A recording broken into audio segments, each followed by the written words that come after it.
것이, 낭망한다는 것이 얼마나 무시무시한 결과가 있는 것인지 우리는 생각할 필요가 있습니다. 우리는 낙심하게 되면 마음만 그런 것이 아니라 우리 육신의 병도 생기고 실제로 죽음까지 이룰 수 있다 하는 것을 생각하지 않을 수가 없습니다. 월남전에 참여했다가 포로가 돼서 포로로서 굉장히 고생을 한 분 중에 쿠시노 소령이라는 분이 계십니다. 군의관이었었는데 붙잡혔습니다. 포로 생활을 하는 중에 27명의 포로들이 같이 월맹군에 붙잡혀서 포로 생활을 했다 그래요. 근데 그 중에 10명이 죽어나가는 것을 목격했다 그럽니다. 그리고 자신도 영양실조 걸리고 너무 힘들어가지고 체중이 반으로 빠지고 거의 견디기 어려운 그런 절망적인 상황이었다 얘기합니다. 그런데 그 월맹군들이 미군들이 일을 시키기 위해서 일을 열심히 하는 사람은 본보기로다가 풀어준다 그럽니다. 그래서 실제로 2명이 일을 열심히 해서 풀려났는데 그 중에 로버트 하사라는 사람이, 이 하사관이 몸집은 작지만은 해병대 출신 하사고 정말 그 해병 특공대 출신이라서 몸도 빠르고 열심히 일해서 석방될 가능성이 높았다고 합니다. 그래서 월맹군들도 다음에 석방받는 사람은 로버트 하사다 이렇게 얘기해서 고무되어서 일도 맨 앞장에 서고 굉장히 활발하게 일을 했다고 합니다. 그런데 6개월이 지나도 석방을 안 시켜주는 거예요. 그리고 또 기다렸는데 한 달을 더 기다렸는데 또 기다려도 석방을 안 시켜주고, 그 로버트 하사가 낙심을 해가지고 낭망을 해가지고 병이 생기더라. 그리고 탈진을 해가지고 움직일 수 없는 사람이 되더라. 그래서 쿠시노 소령 얘기가 결국은 로버트 하사가 자기 품 안에서 죽어가야 됐었다. 그걸 보면서 그런 생각을 했다 그래요. 로버트는 질병 때문에 죽은 것이 아니라 낙심 때문에 죽었다. 마음이 낙심해서 죽었다. 그전에는 팔팔했었는데 그만큼 큰 것 같습니다. 실제로 많은 분들이 읽으셨을 것 같은데요. 키에르케고르라는 그 유명한 철학자 있고 작가가 있습니다. 그래서 이분이 쓴 책 중에서 죽음에 이르는 병이라는 책이 있는데 그 책에서 뭐라고 얘기하냐면 절망이란 자신이 있게 한 신과의 관계에서 상실한 상태다. 그러니까 사람이 절망했다는 얘기는 자신을 세상에 존재하게 한 하나님과의 관계에서 상실한 상태다 그런 얘기입니다. 그러니까 하나님으로부터 상실되면 인간은 절망하게 되고 절망하게 되면 죽음에 이르게 된다 하는 얘기를 키에르케고르라는 사람이 얘기했다고 합니다. 실제로 낙심하고 절망하는 것은 우리 인생의 큰 해악입니다. 또 세상에서 낙심하고 절망하지 않을 일이 어떻게 없겠습니까? 살다 보면 낙심할 일, 절망할 일, 한탄할 일이 얼마나 많습니까? 그런 인생을 사는 가운데 하나님께서는 특별히 믿는 자녀들은 낙심하지 않기를 원하십니다. 마음이 낙망되지 않기를 원하십니다. 그리고 오늘 본문 말씀 누가복음 18장 1절에 시작하면서 보면 우리 하나님 예수님 말씀이요. 예수께서 그들에게 항상 기도하고 낭망하지 말아야 할 것을 비유로 말씀하셨다. 오늘 예수님이 이 말씀을 오늘 본문 말씀 왜 말씀하셨냐면요. 낭망하지 않게 하기 위해서, 제자들이 낙심하지 않기 위해서 이 말씀하셨어요. 그런데 낭망하지 않기 위해서 어떻게 말씀하셨냐면 시작하자마자 항상 기도하고 낭망하지 않게. 그러니까 오늘 말씀이 무슨 말씀이냐면요. 기도하지 않으면 낭망할 수밖에 없다 이런 얘기입니다. 그러니까 하나님의 자녀는 기도를 해야지 기도하지 않으면 망한다는 것입니다. 낭망할 수밖에 없고 낭망하면은 인생이 망할 수밖에 없다. 그래서 오늘 비유로 예를 들어 주신 게 무엇이냐면은 어느 도시에 한 재판관이 있는데 이 재판관이 굉장히 교만했던 것 같습니다. 교만해서 하나님도 두려워하지 않고 사람을 두려워하지 않는다. 하나님도 두려워하지 않고 사람을 무시하는 한 재판장이 있는데 그 도시에 있는 한 과부가 자주 그를 쫓아가서 자기 원수를 갚아달라고 탄원을 했다 그런 얘기입니다. 처음에는 얼마 동안 이 재판장이 귀찮으니까 아마도 그냥 무시를 했던 것 같습니다. 못 들은 척하고. 그런데 이 과부가 끊임없이 쫓아와서 탄원을 하면 사람을 무시하는 이 재판장도 얘기하지 않겠느냐. 이 과부가 나를 귀찮고 번거롭고 하니까 내가 그 원한을 풀어줘야 되겠다. 그래서 종구에 가서는 자기 자신을 생각해서라도 과부 원한을 풀어주지 않겠느냐. 오늘 그 비유를 말씀하셨어요. 그러면서 오늘 7절에는 하물며 하나님께서 그 반납 부르짖는 자들의 원한을 풀어주시지 않겠느냐. 오래 참으시겠느냐. 세상에서 자기밖에 모르고 교만하고 오만하고 사람을 무시하는 재판장도 자기를 귀찮게 하면 자기가 편하기 위해서라도 부탁을 들어주는데, 하늘에 계신 하나님은 자기 아들을 아낌없이 자기 자녀에게 희생으로 내어주신 하나님이신데, 그 자녀가 하나님 아버지께 간청하는 그 기도를 들어주시지 않겠느냐, 그런 말씀입니다.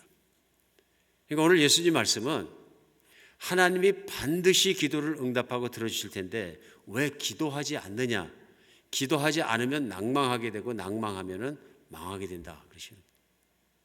오늘 말씀 속에 우리가 알 수 있는 것 첫 번째는 뭐냐면요, 기도하지 않으면 인생은 망합니다.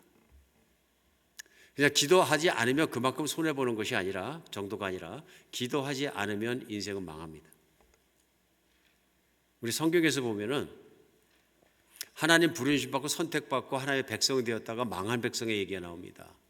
가장 대표적인 게 몇 가지가 나오지만 심판 때도 나오고요. 우리 가장 대표적인 게 뭐냐면 하나님의 선택받아서 애굽 땅을 나와서 광야에서 살았던 1세대 광야로 탈출한 이스라엘 사람들의 얘기가 민수기에 나옵니다. 이 민수기에 보면 하나님의 사람들이 얼마나 하나님께서 복받고 살았는지 보입니다. 하나님의 백성으로 선택받고 하나님이 하늘에서 내려주시는 만나 먹고, 또 물을 먹을 수 없는 곳에서 바위돌을 깨뜨리고 내어주시는 생수 마시고, 하나님께서 그들과 함께 계신 것을 텐트를 치고 증명하시고 불기둥과 구름기둥으로 증명해 주시고, 고기가 먹고 싶다고 불평하면 메추라기 떨어서 고기도 또 먹게 하시고, 하나님이 살아계신 걸 이만큼 체험한 사람이 어디 있겠습니까? 그런데 그 복받은 사람들, 그 하나님의 사람으로 부르심받은 자녀들이 하나님과 함께 살다가 약속한 가나안 땅을 들어갈 목전에 다다른 곳이 어디냐면 가데스 바네아라는 곳입니다. 가데스 바네아에서 하나님께서 그 백성들에게 이것이 약속한 땅이니 너희가 그것을 쳐들어가라 명령하십니다. 그럼 너희 땅이 될 것이다. 그런데 주춤합니다. 우리가 정탐꾼을 보내서 이제 정탐을 하고 들어가자. 그래서 우리 아는 것처럼 정탐꾼을 보냅니다. 각 부족 대표 한 명씩 정탐꾼을 보내서 40일간을 그 땅을 정탐하게 합니다. 그 정탐꾼들이 돌아와서 보고하는 것이 민수기 13장에 나옵니다. 그런데 그들의 12명 중 10명의 보고가 무엇이냐면은 그 땅에 들어가면 우린 다 죽는다. 견고한 성이 있고 훈련된 군사가 있고, 군사들을 보니까 얼마나 기골이 장대하고 준비가 잘 된 전사들인지 그들에 비해서 우리를 보니까 우리 메뚜기같이 보였다. 그러니까 정탐꾼의 보고가 뭐냐면은 우린 메뚜기 같다는 것입니다. 그래서 자기들 자화상인 거죠. 비교해 보니까 이건 비교가 할 가치도 없다 하는 얘기입니다. 그 땅은 우리가 들어가면 무조건 죽는다. 이 얘기를 듣고 민수기 14장 1절에 결과가 무슨 결과? 이런 결과가 나옵니다. 온 회중이 소리 높여 부르짖으며 백성이 밤새도록 통곡하였더라. 초상난 집입니다. 완전히 절망한 겁니다. 우리는 이제 다 죽었다. 그렇죠? 우리가 가나안 땅으로 들어가면 그들의 창과 검과 그들과 싸우다가 다 죽을 것이고, 우리가 광야에서 도망하면 광야에서 우리가 죽을 것이고, 우리는 어디로 가도 죽었다. 그런 얘기입니다. 절망한 겁니다. 철저하게 절망한 것입니다. 이 절망했기 때문에 이 백성들이 밤새도록 통곡하고 울었다. 민수기에 나오는 이 사람들의 모습을 보면 철저하게 절망했을 때 무슨 결과가 나냐면요, 결국은 광야에서 벌을 받고 40일을 광야를 뺑뺑 돌아다니다가 이때 울고 부짖은 사람들이 다 죽습니다. 망한 거죠. 망한 거죠. 철저히 망한 인생입니다. 제가 곰곰이 생각해 봤습니다. 이스라엘 백성 왜 망했을까? 하나님의 선택을 받고 홍해를 가르고 나오고 기적의 음식을 먹고 기적의 물을 마시고 하나님의 능력과 함께 했던 그들이 왜 망했을까? 결론이 이렇습니다. 기도하지 않아서 망했다. 기도하지 않아서. 지금 정탐꾼이 40일간 정탐하러 들어갔으면 백성들은 놀고 있을 일이 아니죠. 기도해야 되는 일이죠. 주여 그들을 강하게 하시고 그들을 정말 믿음으로 무장시켜 주시고 그들이 하나님의 마음과 눈과 믿음으로 보게 해주시고 그들이 일어나게 하시고 하나님이 정말로 우리의 모든 것에 선봉이고 대장이신 걸 알고 그들이 그 땅을 잘 정탐하게 하시고 지혜롭게 하시고 그래서 새벽 기도하고 철야 기도하고 회중 기도하고 낮에 만나서 기도하고 통성 기도하고 또 금식 기도해서 번갈아 가면서 또 금식 기도하고 40일 그렇게 기도가 충만한 가운데 기다리고 했더라면은 이런 일이 일어날 수가 없는 거죠. 우리는 알 수 있는 게 기도가 빠졌다는 것이죠. 기도가 없다는 것이죠. 그러니까 망한 거죠. 기도하지 않으면 믿음을 잃어버리고 믿음이 없어지니까 자기 눈에 보이는 것만 봅니다. 기도라는 것은 하나님을 향해서 하나님께 드리는 것이기 때문에 기도를 하면 하나님께 기도하고 하나님을 바라보고 하나님의 능력이 들어오고 하나님께 의지하고 하나님의 힘으로 살아가게 되는데 기도 안 하니까 믿음도 점점 약해지고 힘도 없어지고 정탐꾼이 와서 부정적인 보고를 하니까 바로 설득되는. 오늘 이 광야에서 망한 사람들이 생각해 보면 남의 일 같지가 않습니다. 왜 그러냐면은 구약 성경에 나와 있는 광야의 이스라엘 사람들은 후일 신약 성경에 나와 있는 신약 성도들을 보여줍니다. 하나님이 계시고 하나님이 임재하시고 믿는 자녀 삼은 사람들이 그 안에 있고 오늘날 교회를 보여주십니다. 그리고 오늘도 마찬가지란 얘기죠. 교회가 기도하지 않으면 교회는 망합니다. 그렇죠? 교회가 기도하지 않으면 교회 안에 세상의 일이 일어납니다. 교회가 기도하지 않으면 믿음이 약해지고 믿음이 약해지면 사람들은 자기 소견에 맞는 대로 판단하고 자기 이론에 맞는 대로 생각하고 자기 육신에 보이는 대로 행동하기 시작하고 이 말이 많아지고 교회가 분열하고 아프고 싸우고 다투고 교회는 힘들어지고 교회 망합니다. 세상에서 하나님의 뜻대로 살아갈 수 있는 힘을 잃어버립니다. 교회에 오면 기도로 충만하고 교회에 오면 기도를 열심히 하고 교회에 오면 기도 가운데 믿음이 커지고 또 그 기도하는 내용을 가지고 또 집에서 기도하고 직장에서 기도하고 기도로 삶을 살아가면서 세상을 이길 능력이 어디서 나오냐면 기도에서 나옵니다. 그런데 하나님과 맞닿아 있는 기도를 하지 않게 되면 교회도 망한다. 기도하지 않는 교회는 반드시 망한다. 인생을 성경 안에 보면은 저 사람 인생은 진짜 망했다 그런 인생을 어떤 단면에서 살아가는 사람들의 이야기가 종종 나옵니다. 아마 그 중에 대표적인 게 다윗의 인생이 아닌가 싶습니다. 다윗의 초기 인생은 광야로 그가 사울의 눈을 피해서 도망다니고 살기 위해서 몸부림칠 때는 그야말로 현실은 망한 인생입니다. 나라로부터 추방되고 그렇죠? 나라에 들어갈 수도 없고 망명계기로 살아가야 되고 홀로 살아가고 외롭고 기댈 데도 없고 얼마나 힘든 인생이겠습니까? 10여 년 이상을 그런 인생을 살아갑니다. 믿음 가지고 살았지만 때때로 얼마나 낙심됐겠습니까? 이런 다윗이 시편 42편과 43편에 동일하게 부르짖는 기도가 있었습니다. 그게 뭐냐면 42편 5절에 내 영혼아 내가 어찌하여 낙심하며 어찌하여 내서 불안해하는 거예요. 자기 처지를 보고 현실을 보고 환경을 보니까 자기는 망한 인생인 거예요. 1년 도망다니면 괜찮을 줄 알았는데 2년 다녀도 안 되고 3년 다녀도 안 되고 10년 이상을 다녀도 희망이 보이지 않는다. 절망하죠. 현실을 보면 절망할 수밖에 없습니다. 다윗은 지금 젊은이입니다. 지칠 수밖에 없습니다. 그러니까 자기 신경을 뭐라 그러냐면 내 영혼아 내가 어찌하여 낙심하며 낭망했다는 얘기죠. 어찌하여 불안해하는 거. 이제는 하루 목숨 부지하는 것이 힘겹다는 얘기입니다. 하루를 사는 것도 힘들고 낭망하면 그렇잖아요. 사는 게 의욕도 없어지고 사는 것도 힘들고 힘들어지잖아요. 그 모습 그대로 썼습니다. 내 영혼이 어찌하여 낭망하고 내가 어찌하여 내 안에서 불안해하는 거. 그런데 다윗이 다른 점이 이 점입니다. 너는 하나님께 소망을 두라. 그가 나타나 도우시는 내가 여전히 찬송하리로다. 마지막까지 그런 상태를 본 자신을 향해서 선포합니다. 너는 하나님을 바라라. 하나님의 소망을 두라. 환경과 내 자신을 보면 희망이 없지만 나를 지으시고 나를 살리시고 어릴 때부터 오늘까지 나를 보호하시고 이때까지 그런 하나님을 바라보면 하나님은 기도를 응답하시고 나를 회복시키시고 나를 평안한 길로 인도해 주실 것이다.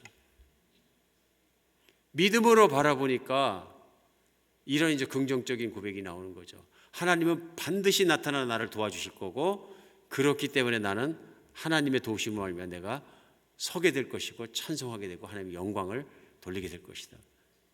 선포합니다. 이게 기도인 거죠. 자기 속에 있는 낙심하고 낭망하고 그걸로 다 낭망 속에서 자기 져버리는 것이 아니라 그런 자신의 상태에서 하나님께로 얼굴을 돌리고 하나님께 기도하는 것으로 승리하는 모습인 거죠. 이게 기도의 능력입니다. 오늘 살아가면서 우리도 신앙생활하면서 기도하지 않을 때가 참 많은 것 같습니다. 그렇죠? 내가 언제 정말 진실하게 하나님께 나가서 내 마음을 드리고 기도했는가 생각해 보면 까마득하게 멀어질 만큼 진실한 기도를 하지 않고 살아가는 신앙생활도 많이 있는 것 같습니다. 그러니까 오늘 말씀 속에서 우리가 한번 생각해 봐야 할 것은 무엇이 있느냐면요, 내가 얼마나 기도하고 사느냐 하는 것입니다. 오늘 예수님께서 뭐라 그러시냐면요, 항상 기도하고 낙심하지 말 것은. 그러니까 항상 기도하지 않으면 낙심하게 된다는 얘기입니다. 왜 그렇습니까? 세상에 낙심할 일이 쌓였습니다. 잘 나가고 불편하지 않고 모든 게 내 뜻대로 되고 형통하면 우리가 생각할 때 나는 아무 도움도 필요 없다, 기도 안 해도 된다 생각할지 모릅니다. 그러나 세상에 그런 인생은 없습니다. 그렇죠? 낙심할 일은 반드시 있습니다. 어느 인생이든 낙심할 일이 있습니다. 그러니까 어떤 분이 잘 사시니까 부자로 살고 자식도 잘 되고 편안하고 뭐 걱정할 것도 없고 그러면 아이고 팔자가 저렇게 좋으니까 무슨 걱정할 게 있고 뭐 눈물 뿌려 기도하고 그럴 게 뭐 있겠느냐. 근데 인생마다 물어보십시오. 애로사항이 다 있습니다. 낙심할 만한 일이 있고 모든 구비조건이 갖춰진 구비조건 속에서도 부족한 것이 있어서 그것 하나 구비조건이 안 갖춰진 것 때문에 몸부림치는 인생이 얼마나 많은가, 또 그런 인생길을 얼마나 많이 겪고 있는가 우리는 알 수 있습니다. 우리 주님 말씀은 신앙인이 세상을 살아가면서 기도하지 않으면 낙심할 수밖에 없다 하는 것입니다. 기도하지 않으면 인생은 망한다. 믿음이 없으면 망하는 길로 간다. 오늘 말씀하고 계십니다. 오늘 두 번째 우리가 우리 주님의 가르침 속에서 알아야 되는 건 뭐냐면 응답될 때까지 우리가 기도해야 된다는 것입니다. 기도는 응답될 때까지 포기하지 않아야 한다. 기도가 얼마나 우리가 인내력 있게 끈질기게 해야 되는 건 뭐냐면 우리에게 그런 믿음이 필요하다는 것입니다. 하나님은 약속한 것을 반드시 주신다. 반드시 주신다. 오늘 비유도 그건 것이죠. 그래서 예수님께서 마가복음 11장 24절에 우리가 붙잡아야 되는 말씀을 해주셨어요.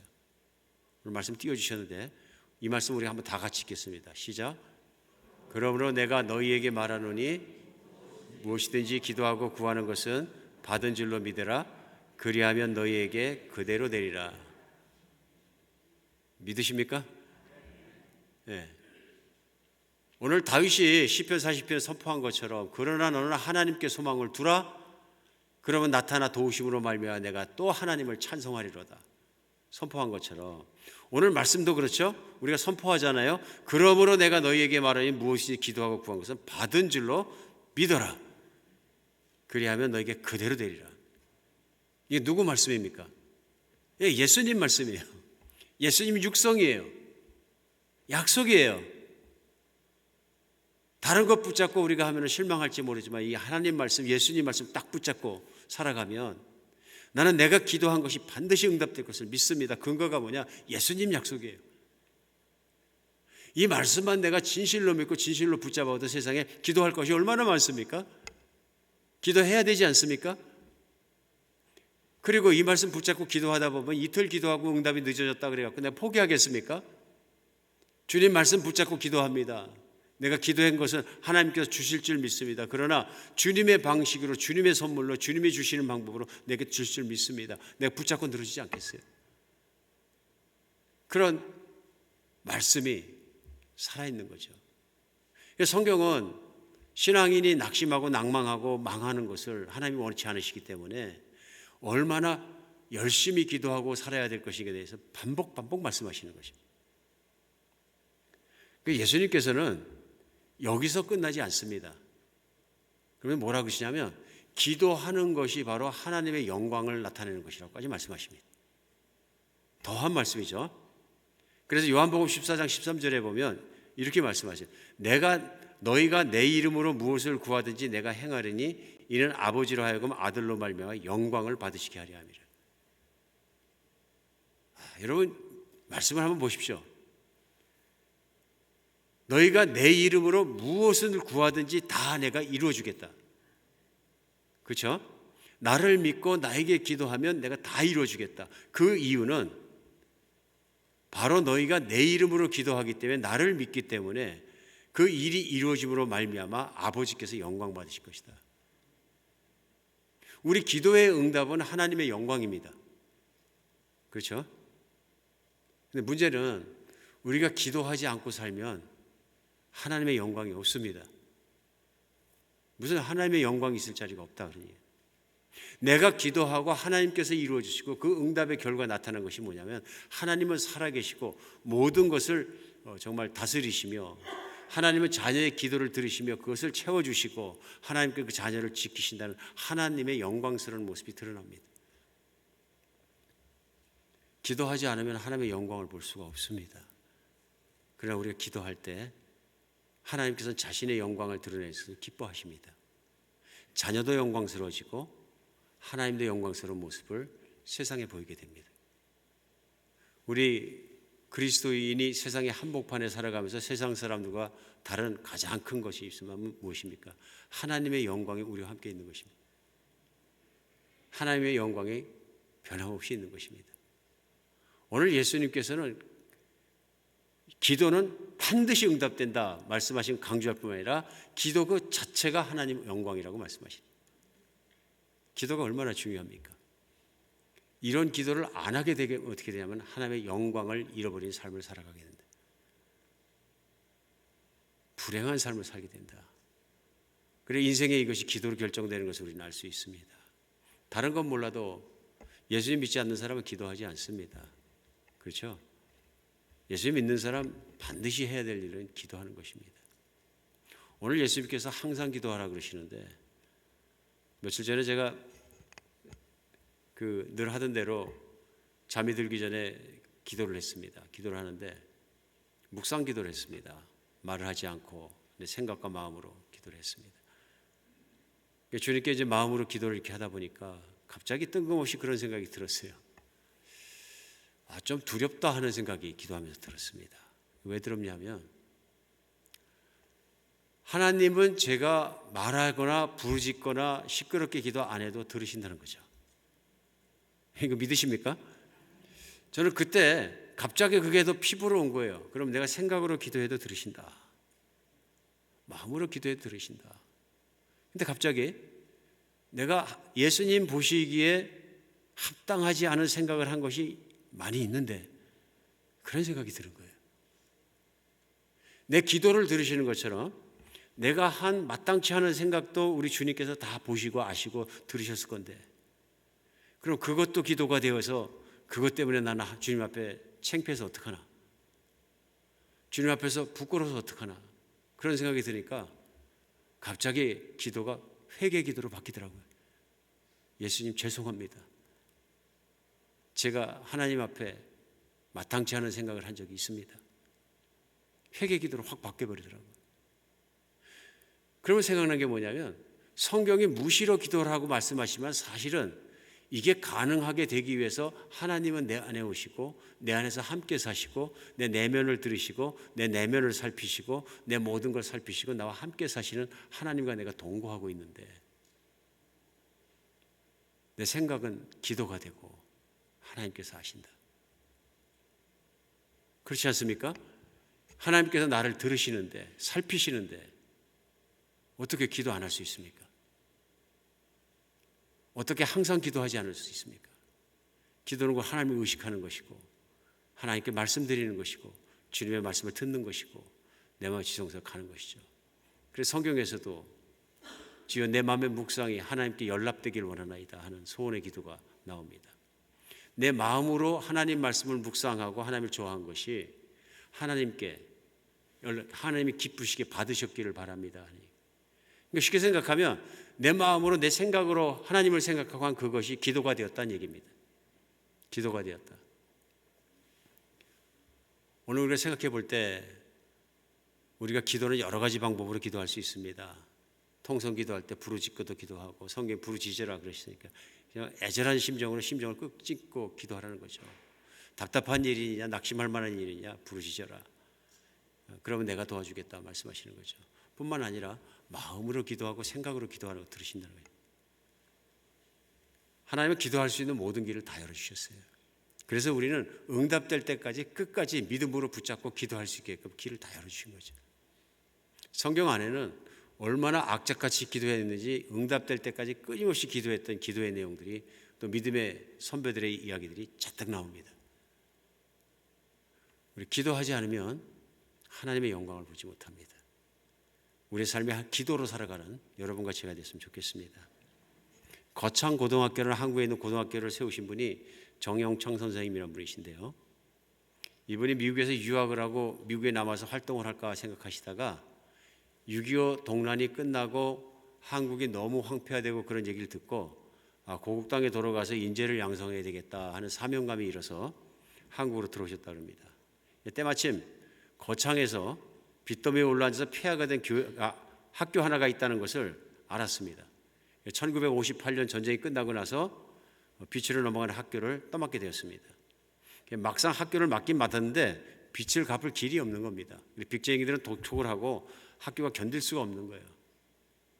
그래서 방법이 없어서 성경 찬송 담요 하나 가지고 거창읍에서 40리 떨어진 산마루 언덕에 있는 굴 속에 들어가서 일주일 동안 금식기도 했다 그럽니다. 그랬더니 금식기도 끝에 그 미국에 사시는 조은복 씨라는 크리스천이 2050불을 보내줬대요. 1958년대 2050불이면 굉장히 큰 돈이었을 것 같아요. 대한민국에 달러도 별로 없을 때. 그래서 그 돈으로 보니까 부채를 정확하게 갚을 수 있었대요. 부채를 청산하고 학교를 섬기신 겁니다. 학교를 잘 섬기시다가 1971년도가 됐는데 학교를 운영하면서 학교 본당 건물이 너무 낡아서 힘들어서 또 기도했다 그럽니다. 하나님, 본관 건물이 이래가지고 정말 부끄럽고 이거 어떻게 애들을 키울 때 너무 어렵습니다. 간절히 기도했는데요. 생각지도 않게 미국 수정교회 로버트 슐러 목사님이 22만 불을 보내주셨다. 이거 기적이죠. 그러니까 하나님의 영광이 보이지 않습니까? 믿음으로 뜻을 세우고 담요 한 장 들고 들어가서 굴에서 기도하고 학교를 시작하고 또 기도해서 하나님의 능력으로 도와주는 속기를 체험하게 되고 하나님의 영광을 체험하게 된다. 그래, 믿음으로 기도로 사는 사람은 늘 하나님의 영광이 있는 것을 알 수 있습니다. 우리 믿음의 사람마다 이런 기도의 간증이 차고 넘치는 것을 우리도 압니다. 우리 한비전 교회도 우리 제자 훈련하면서 또 같이 나누면서 목장에서 나누다 보면 계속 그게 나옵니다. 계속 그게 나옵니다. 한비전 교회도 앞으로 그거 해야 되겠어요. 예배 시간에 제가 인도 가서 인도 현지 교회에서 같이 예배를 드리는데 우리 현지 교인들이 이제 인도 분들이 교인들이 모여서 이렇게 하면서 예배 시간에 한 3분의 1이 어떻게 갔느냐 하면은 지나간 한 주 동안 하나님은 무슨 일을 하셨나 그 얘기 나누는 일을 한 거예요. 그러니까 매주 그렇게 하신다는데 한 분씩 일어나면서 농사 짓는 지역이 농촌이었는데 다 얘기하는 거예요. 그래서 염소를 한번 좀 키워보고 싶은데 염소 새끼를 살리니까 돈이 없어서 너무 힘들었는데 뭐 간증들을 하시는 거예요. 보니까 일어서서. 근데 이렇게 해서 기도를 했더니 하나님께서 염소 새끼 하나를 다른 이웃을 통해서 얻게 하셨습니다. 기가 막힌 일이잖아요. 근데 그분들한테는 기가 막힌 일입니다. 염소가 간절한 소원이었는데 염소 새끼가 한 마리 생겼다. 누가 새끼를 낳는데 줬다. 그 기도에 응답된 것들을 한 분만 얘기하시니까 계속 일어서 얘기하시니까 시간 가는 줄 모르는 거예요. 그래서 제가 목사님 보고 현지 목사님 보고 여쭤봤어요. 이번 주만 그렇습니까? 그러니까 매주 그렇다는 거예요. 뭐가 있어도 있다는 거예요. 싸웠는데 화해하고 화해했는데 좋아해갖고 뭐가 풀리고 뭐 기도했는데 그분이 나타나고 뭐 그런 얘기들이 필비지하게 있다는 거예요. 저는 그런 생각이 들었어요. 참 살아있는 신앙의 현장이다. 참 살아있는 신앙의 현장. 우리 2세들 EM도 보면은 예배드리면서 찬양하면서 찬양 끝나자마자 하는 일이 뭐냐면 이제 간증시키잖아요. 그럼 우리 쟤들 잘 나와요. 앞에 나와가지고 이런 일이 있었습니다. 저런 일이 있었습니다. 왜 그렇습니까? 하나님은 살아계시거든요.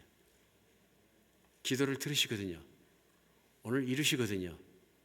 살아있는 믿음의 현장에 서는 것이 얼마나 감사합니까? 그렇게 생각합니다. 오늘 거창고등학교를 세우신 분만 그런 것이 아니라 거창고등학교를 세우신 분이 하나님의 영감을 따라서 기도 중에 받으셨겠죠. 그 학교에 교훈을 만드셨는데 교훈이 오늘날에도 많은 사람에게 영향을 끼칩니다. 그 교훈이 이런 내용입니다. 월급이 적은 쪽으로 택하라. 승진의 기회가 거의 없는 쪽으로 택하라. 모든 조건이 갖추어진 것을 피하고 처음부터 시작해야 하는 황무지를 택하라. 또 앞다투어 모여드는 곳에 절대 가지 마라. 아무도 가지 않는 곳으로 가라. 장래성이 전혀 없다고 생각되는 곳으로 가라. 사회적 존경 같은 건 바라볼 수 없는 곳으로 가라. 한가운데가 아니라 가장자리로 가라. 부모나 아내나 약혼자가 결사반대하는 곳이면 틀림없이 의심치 말고 가라. 왕관이 아니라 단두대가 있는 곳으로 가라. 내가 원하는 곳이 아니라 나를 필요로 하는 곳으로 가라. 여러분, 요즘 세상에서 가르치는 교훈일 수가 없잖아요. 이거는 학교 교훈이. 근데 거창고등학교 졸업생들 얘기해보면 이 교훈을 많은 학생들이 알고 그런 길을 따라가서 하나님의 영광을 보고 성공한 간증과 스토리들이 굉장히 많습니다. 그런데 왜 이걸 말씀을 나누냐 하면은 우리 지난 주일날 제가 말씀을 나누면서 이 세상 가운데 정말 질그릇 중에 질그릇으로 태어나셔서 어린 시절에 고생한 김혜영 선교사님에 대해서 말씀을 나눴습니다. 태어나서 어릴 때 아버지가 집어던져서 척추장애인이 되시고 앓으시고 키도 못 크고 공부도 못하고 학교도 못 가고 세상에서 정말 망할 수밖에 없는 질그릇 중에 질그릇 아닙니까? 그럼에도 불구하고 뜻을 세우고 하나님께 기도하니까 하나님 공부하게 해주셔서 공부해서 석사학위도 받고 준비를 하는데 그때 굉장히 중요한 퀘스천 하나가 있었다고 그래요. 하나님, 내가 어떻게 살아야 되는 겁니까? 무엇을 위해 어떻게 살아야 합니까? 인도하신 거 한 거죠. 그때 하나님께서 거창고등학교 교훈을 보게 하셨대요. 그 학교를 다니신 게 아닌데. 이 교훈을 곰곰이 읽다 보니까 이거다 하는 생각이 들어요. 하나님께서 기뻐하실 수 있는 길은 세상 길을 따라가는 것이 아니라 이 길 따라가는 것이다. 그래서 기도하면서 인도받아서 들어간 것이 아프리카 나라로 들어간 것이죠. 아프리카에 들어가서 자기처럼 힘들고 불구이고 희망도 없고 공부도 못했고 하는 아이들을 끌어모아서 가르치기 시작하고 격려하고 희망을 주고 복음을 전하고 기도를 가르치고 이렇게 세웠다는 것입니다. 우리는 이것이 거창고등학교를 세우신 선생님이나 또 그 뒤에 그 영향을 받았다는 김혜영 또 선교사님이나 어떻게 한꺼번에 묶여가는지를 우리는 볼 수 있어요. 하나님의 섭리라고 생각합니다. 우리가 기도할 때 하나님은 모든 걸 움직이십니다. 우리가 드리는 기도는 하나님 모든 걸 움직이셔야 이루어집니다. 그러나 하나님이 그것을 하십니다. 복잡하고 힘들고 어려워 보이는 모든 일을 하나님 하십니다. 우리의 기도가 시작입니다. 그러나 내 약속이 아무리 좋을지라도 망해져가는 이스라엘 백성에게 선지자를 통해 선포하신 내용이 나오죠. 아무리 좋은 것일지라도 너희가 구하여야 이루어질지니라. 이스라엘 백성이 안 구하는 거예요. 그만한 복을 하나님 주시겠다고 말씀하셨는데 구하지 않으니까 너희가 구하여야 그것을 너에게 줄 것이니라. 기도 안 하면 망합니다. 기도는 우리가 인생을 성공하는 지름길입니다. 교회가 기도하지 않으면 망합니다. 하나님 만나려면 기도해야 합니다. 기도하지 않는 신앙은 가짜 신앙입니다. 우리 저니까 하나님께 기도하는 여러분과 제가 되었으면 좋겠습니다. 기도에 대해서는 물러서지 않고 모든 일을 주님께 기도로 나가고 기도로 살아가고 기도했으면 걱정하지 않고요. 걱정이 오면 기도하고요. 낙심이 오면 기도하고요. 낙심이 오면 또 기도하고요. 두려움이 오면 다시 기도하고요. 하나님께서 모든 걸 이루어 주시는 그날까지 기도로 붙잡고 있으면서 기도로 싸워 이기는 여러분과 제가 되었으면 좋겠습니다. 오늘 낙심하는 것이 무엇이고 내가 걱정하는 게 무엇입니까? 기도하셨습니까? 기도를 했으면 믿으시기 바랍니다. 내가 반드시 이루어지겠다는 주님의 답변을 믿고 기다리시고 걱정이 되면 또 기도하시기 바랍니다. 기도 안 하고 내가 걱정하는 것은 불신앙입니다. 여러분과 제가 오늘부터 시작해서 정말로 뜨겁게 주님께 기도하는 여러분과 제가 되었으면 좋겠습니다. 한비전교회 소원도 다른 건 몰라도 뜨겁게 기도하는 교회, 정말 기도가 넘치는 교회, 그런 교회가 되기를 간절히 바랍니다. 기도하겠습니다. 하나님, 세상을 바쁘게 살면서 때때로 기도하지 않고 살아가는 것이 어찌 그렇게 쉽게 느껴지는지 모릅니다. 기도하지 않으면 마음이 답답하고 힘들고 그냥 기도를 해야 사는 인생이 되었음에도 불구하고 바쁜 인생 속에서 기도를 잊어버리고 사는 시간이 얼마나 많은지 모릅니다. 주님, 저희를 붙잡아 주시어서 모든 일에 기도보다 앞서지 않게 하여 주시옵소서.